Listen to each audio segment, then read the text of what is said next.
Сезоната на пожари е на прагот. На истокот и годинава му фалат и пожарникари и опрема. Општина Пробиштип треба да брои со 17 пожарникари.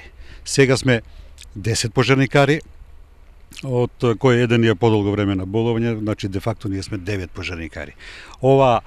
Овај број на пожарникари не одговара, тоа децидно го кажувам, дека не одговара на потребите, бидејќи четворосменско работење по 20 пожарникари, евентуално еден пожарникар, веќе е проблем. Кај нас во Делчево можам да кажам дека ние се соочуваме со голем проблем во однос на опремата и возилата. Служби од прв ред во општеството кои што интервенираме не само во пожари, значи во сите спасување, дали во сообраќајни незгоди, во извлекување на повредени, значи природни катастрофи. Освен што нема доволно опрема и она што ја има во просек е постара од 25 години.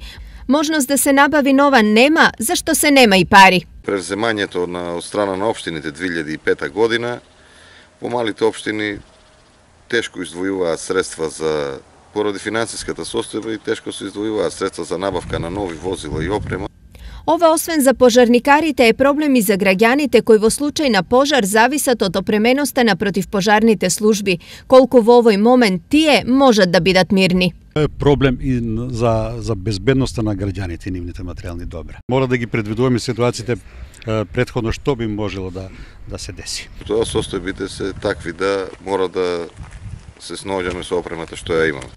Инаку регионот со 180.000 жители има само 89 пожарникари, а законот предвидува по еден пожарникар на секој 1500 жители. Тоа значи дека на истокот во моментот му фалат 30 пожарникари. Од нив најголем проблем со кадар имаат Кочени и Пробиштип каде се работи и со по 10 пожарникари помалку од потребното.